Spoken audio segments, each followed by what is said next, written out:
And good morning, everyone. It is Tuesday, March 28th, 2023.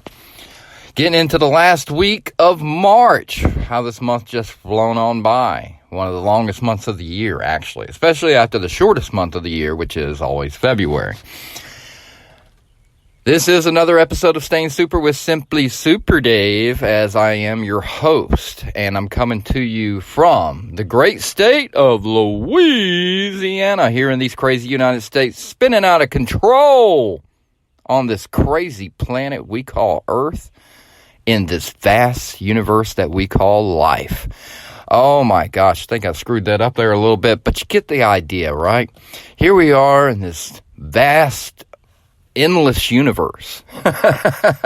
So endless, it just continues within itself. There is no beginning, there is no end when it comes to the universe. I really don't think there is.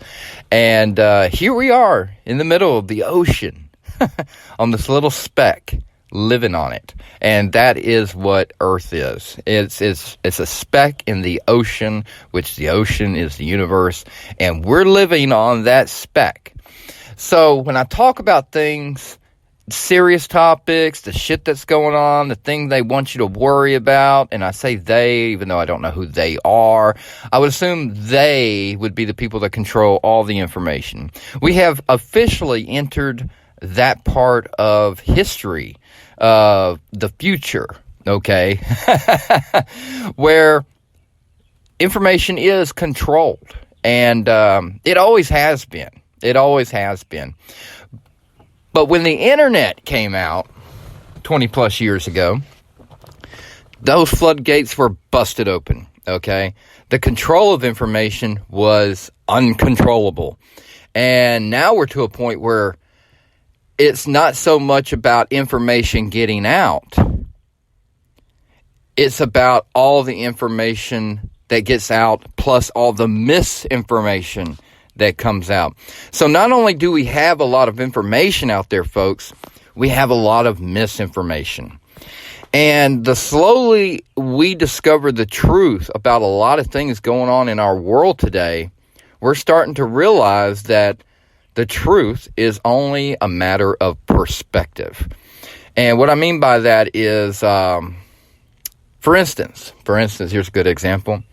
Steven Spielberg directed a great movie called Munich, all right? And Munich was the true story about the Olympic Games. I believe it was in 1979, where Iranian hostages took some Olympians hostage and eventually killed them. But the movie gives you a perspective from both sides. You know, the side that we all watched on TV and everybody that remembers, you know, and then the terrorist approach and why they did what they did. And it was a very controversial topic because you didn't want to make obvious bad guys look like good guys. But the best part of what I love about that movie is that he wanted you to understand where the bad guys were coming from.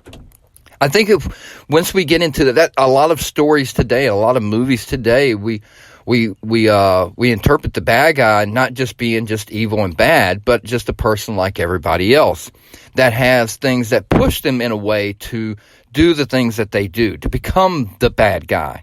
And a lot of good people go down that road and eventually end up becoming labeled as bad people for the rest of eternity because of one mistake they made or losing control of their emotions just one time to where they affect others. And then they're a news story. And then the next thing you know, that's how they're always remembered.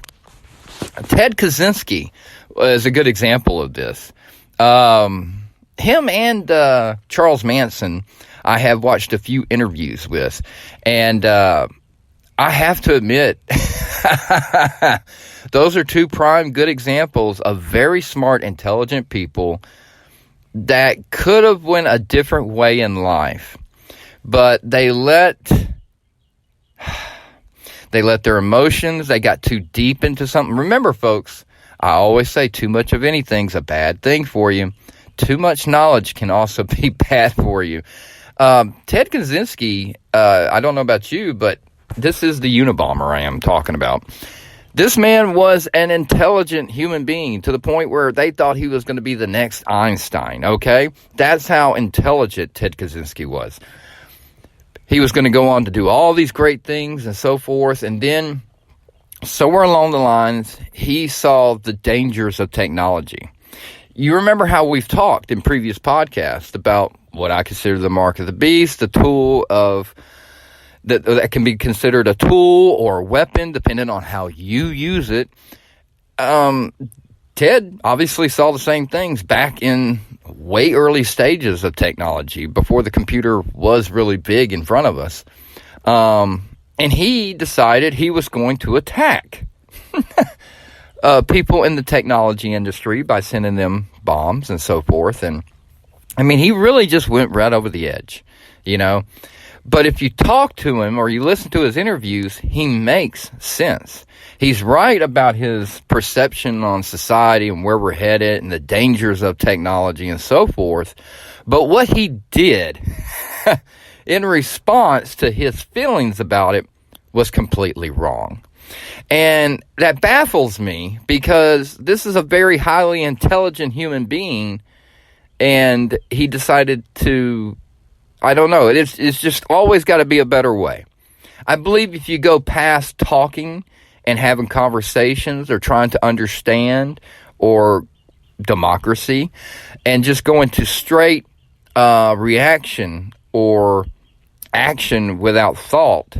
But, I mean, he did put a lot of thought into his bombs. It makes no sense to me how someone with so much potential could throw that all away because they got overindulged in their own thoughts. I do that a lot myself. I get overindulged into a lot of thoughts, but we are all just one thought away from going over the edge, becoming a Ted Kaczynski ourselves, or a Charles Manson. Charles Manson also saw the way society was going and how bad it could possibly be. But here's the funny part. And I'm not 100% true on this one, okay? I have not looked into the stories, but supposedly everything Charles Manson learned to become a cult leader was taught to him by our own government. I think the CIA or the FBI, I can't remember which. I want to say CIA. More like, think about this. That's not just one example of our government doing something stupid like that. And look at Osama bin Laden. I know you know that name, 9/11, right? Where do you think he learned all the trades and tools and he knew how to carry out that plan on 9/11? That's right. Back from when Iran was fighting off Russia in the mid-'80s, he was a part of that, and he was trained by our government to fight the Russians. Well, with all the training that he learned from us, he used that against us. Now, why would Osama bin Laden do something like that? Well, you'll have to look into the history of what we've done in the Middle East since the mid-'50s. And then you might have an understanding of why they hate us so much over there. But after the Iran-Russian conflict, as much money as we raised for a war effort, we didn't raise a single dime to help them recover, thus leaving a lot of people living in a demolished area with no schools, no hospitals, no way of really making it. We just picked up our shit and left, you know. And I think it says a lot about society that it's easier to get money and donations for a war effort than a rebuilding effort. So, folks, no matter how bad your day gets, don't let those evil thoughts, those bad, negative thoughts, because we all have them. I had a lot of bad thoughts yesterday myself. I wanted to get just down on myself and convince myself that I was pretty much worthless yesterday.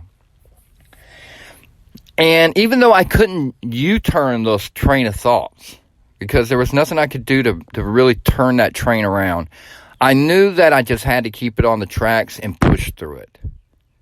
That once I got through it, I'll feel a little bit better. That there's going to be a new day and I have a new opportunity to not let my negative thoughts take over my actions. Like, it could have been easy for me not to get up this morning and go to work. Because when I woke up, I immediately had the same desperation feelings I had yesterday. But then I thought, today's a new day. If I just get going and start moving, I'll be okay. And here I am making a podcast for you guys. So I could have easily just stayed in bed. Probably lost my job because I would have gotten a complaint for not showing up or taking care of the stores that I'm supposed to take care of. But instead, I decided to go ahead and get up. Even though in the back of my head, there's a little voice saying, why? I got to ignore that voice. We all have those voices, folks. Don't think that you're so perfect or you're so okay that you possibly can't pull off being a Ted Kaczynski or a Charles Manson or an Osama bin Laden. Life is full of good people that become bad. And just like in the story Munich, it's good to understand why. To understand why this person did what they did. It's better to know why than not know at all, right?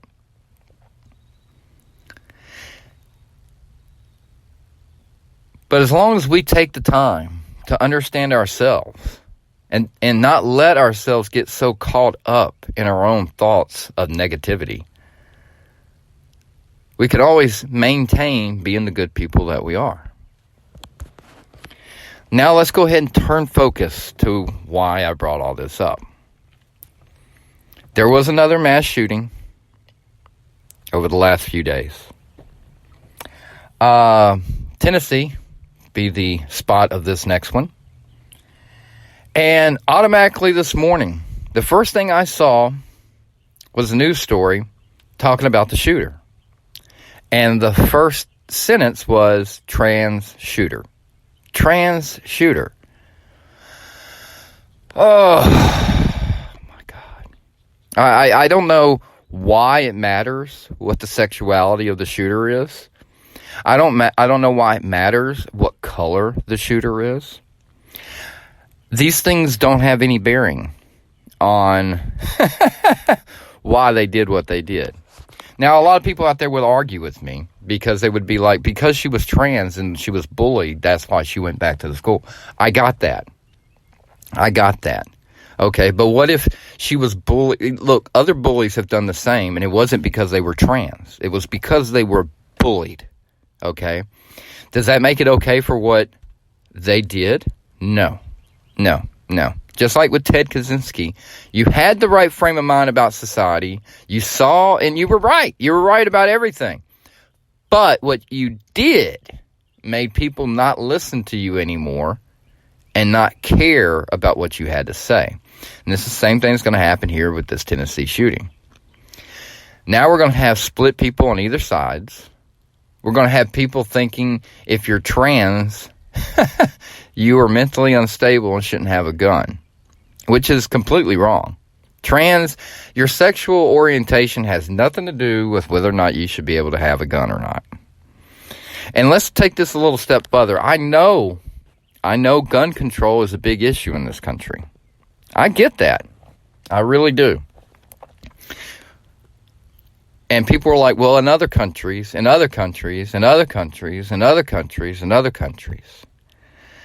have done this and they don't have gun kills. They don't have these things happening. That's understandable. And I'm ready to say something right now that's going to probably piss a lot of people off. And I'm sorry, but this is, if you think about it, it's very true what I'm about to say. No other country is going to be comparable to us because every other country that you're comparing yourself to is a country that has a government that decides to do something and just does it. Period. If they want to put restricted gun laws, they just automatically do it because they don't want their citizens armed. Because anybody knows throughout history, if there's an uprising and the citizens have weapons, they have a good chance to overthrow their government. It's just the way it is. Which is why the Second Amendment is so greatly important in our country. Now, if you want to get into the technical debate of what type of weapons need to be banned out there, that's all for you to play with. The problem isn't the weapons. The problem is the person's motivation in what they're doing. It's an unhappiness level and an unacceptance that they feel in our country because we let narratives divide us so very much. I don't blame anyone. I blame the shooter. I get that you had a hard life. I get that you were bullied. But what you did was make that all irrelevant now. Because of what you did far outweighs what was ever done to you. There is no justice there. There is no equal weighment. No one came out on top in this situation. If anything, they made it worse for the transgender community now. Because now everybody's going to jump on that train. And that is stupid. That is just flat out stupid. So my advice to you folks, if you want to stay super in this whole situation and try to deter and figure out what's going on, when you read an article and it starts talking about who they were gender-wise or what color they were, that story is going to be biased. That story has a narrative, okay? Ignore that story. Read through, look for the facts. That's all you need to do, okay? But the truth is, there is going to be more shootings down the road. Why? We live in a country that has the Second Amendment. It's a slow trade-off for that freedom. Is it worth it?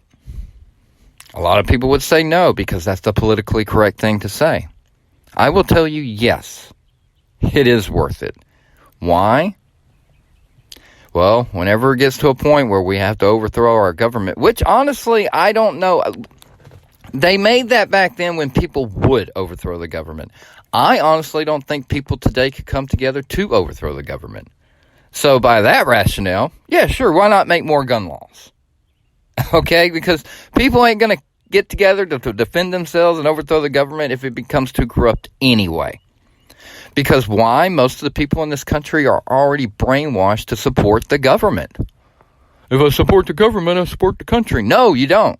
The government and the country are two separate entities, okay? The government is just a tool that we use in our country. You can love our country and hate our government. That's kind of how it's supposed to be. Because we already knew the moment we set government in place in this country that at some point it was going to get out of control and corrupt and we were going to have to reset it. That is just a fact, folks. I don't know if you know that or not, but that's the reason why our founding fathers did exactly what they did, because they knew history repeats itself. Well, here we are, folks, on the verge of World War III. Okay? And it won't be the typical world war that we've seen in the history books from the past. This one's going to be very, very drawn out and mostly a mentality state. Keeping people afraid, on the edge of their seats, watching the shift of power go from us after World War II to probably China, honestly. That's our biggest competitor right now, is China. I know Russia is Russia, but Russia has vastly proved that they can't even invade their neighbors that don't have an army without failing, basically horribly. So Russia has proved to us that they can't quite do it on their own. But they have found a teammate. Yeah, that's right. They have found a teammate. The teammate is China. Now, what's been going on this past week? I know what you're going to tell me. Donald Trump being arrested, then the charges got dropped, the prosecutor even fucking retired from his job. You know, so what was that all about? And then the whole TikTok thing, you know, with Congress and the hearings and the CEO of TikTok. That's all everybody talked about this past week. And then the mass shooting. Now we're talking about transgender people with guns. So stupid. I mean, it is really ridiculous. And I mean, if you want to narrate something for sure, like on the shootings, if you want to get right down to it, if there's a mass shooting, do you think the person's black or do you think they're white? Does it mean it's racist that you automatically realize that they're going to be white? There is, I mean, look at that. That's weird. Don't get me wrong. I see nightly reports of drive-bys and gang shootings and stuff like that, and everybody goes, well, black people. But as soon as you hear about a mass shooting, white person. That's just that simple. You know, did I come up with that? No. Is it obviously true?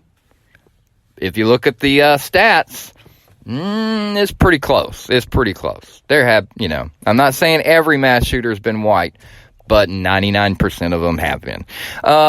It's just, it's a very small percentage of not.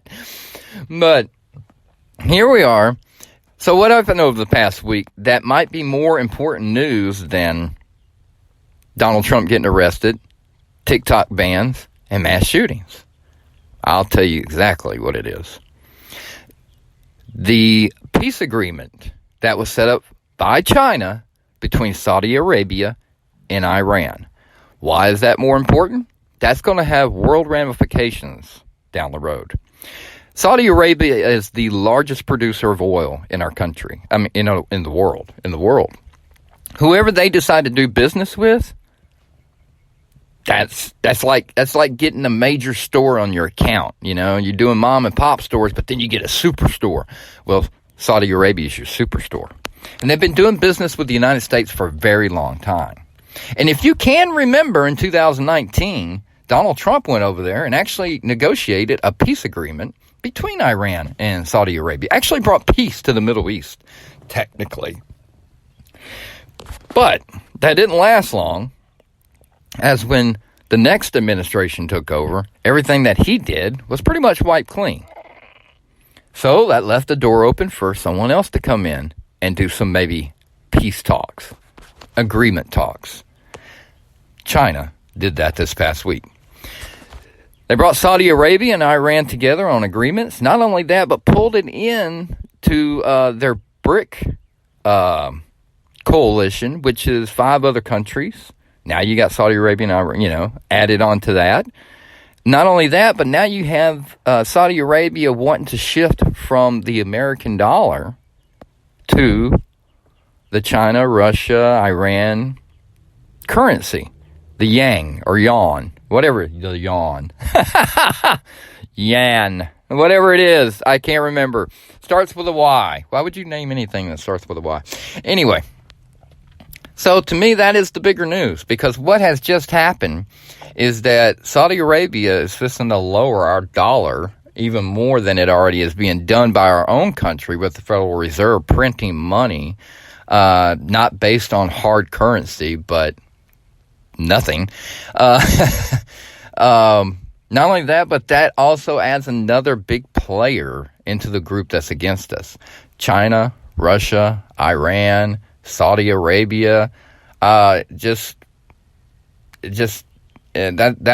a big trio. Well, more than a trio, but that's a big group of countries that are very anti-American. And so I wouldn't be surprised over the next couple of years that you see a shift. Our banking system is going to get worse, and they're going to use all of this as an example of why the banking system needs to be reset, and thus moving us into the digital currency era of our lives, in which every single dollar that you ever make or transfer to anybody, whether you give someone $20 or whatever, will be tracked.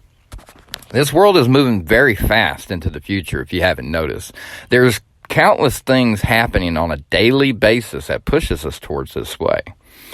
So, with that all being said, how do we stay super in all this? It's real easy, folks. Just like I told you earlier, when it comes down to it, when you wake up in the morning, you're with just yourself. You have to decide what you can affect and what you can do. And then you have to also figure out the things that you have no control over or can't do anything about. Now, you got to shove that second list off to the side. Because if you do nothing but worry about things you can't do anything about, especially in the moment, like worrying about something a week from now when you have a lot of things to worry about today. Don't worry about that thing a week from now. Wait. Take care of what you got to take care of today.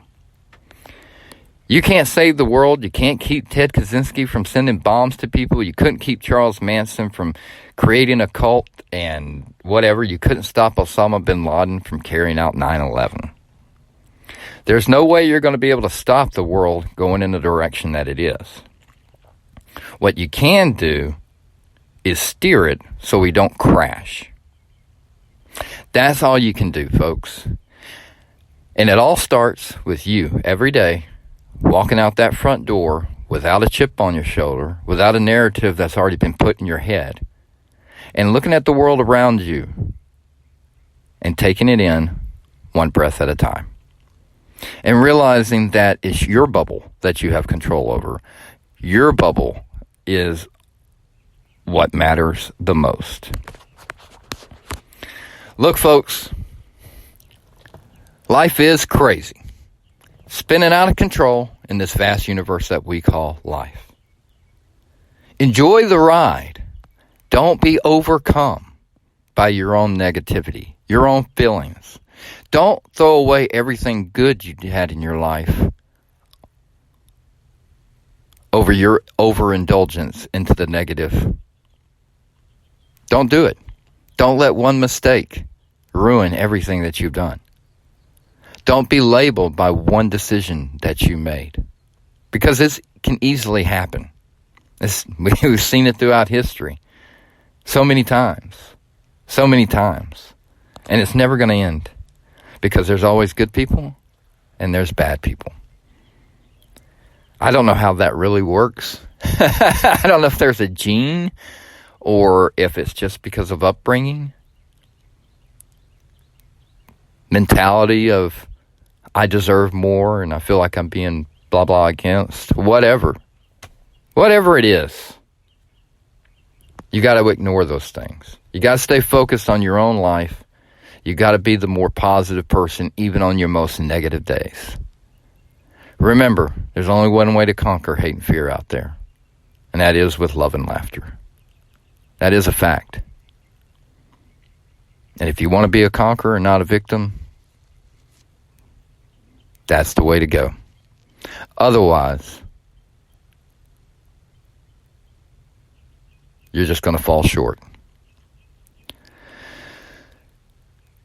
And don't get me wrong, folks. I'm having a short day today, too. And doing these podcasts are sometimes the only thing I got in a day to make me feel better. Because once I talk to you guys, I feel a little bit better. All right, let me let you go. But before I do, don't forget, Dave is back streaming on Twitch. We did our first stream yesterday. The second one will be on Hump Day tomorrow, Wednesday, 3 p.m. Central Time, and then Friday again, 3 p.m. Central Time. Every week, Monday, Wednesdays, and Fridays, 3 p.m. Central Time. At least this week, 3 p.m. Central Time. We may change it to 4 p.m. next week. Who knows? But this week for sure. So definitely check me out on Twitch if you want to be interactive. If I do play video games via stream, but at the same time, it is a live chat. So, and there's a lot of things you can do to be interactive in the chat. So if you want to talk to me and not have to worry about just listening, then join Twitch and look me up, SimplySuperDave, and give me a follow and show up when the next stream goes live. And come in and ask me questions. Direct the conversation. That's what it's there for. And don't forget, if you want to donate, help me out. And any way whatsoever to keep the podcast and the streams going, hit me up on Cash App. That's right, $, SimplySuperDave. Any donations would be appreciated, but not necessary, as I really enjoy the idea of all the content being available for free. I'm a big free person because I'm poor as shit. So I kind of like to treat things as if it was me on the other end. How would I be able to enjoy my content without $1 in my pocket? So, but if you do want to donate and help me out, sure, that's the best way to do it. That, or come into the stream and subs and bits or whatever. Other than that, listening, being there is all I really, really desire and want. So thank you all for all the support and everything so far. Remember that it is only Tuesday, so we're only 2 days into the week. And don't let this week's news overshadow the real news going on in the world. Make sure you make your own narrative. Find out the facts of things going on, but don't read into the direction they want you to. Everybody have a great Tuesday, and I'll see you on Hump Day tomorrow on the stream.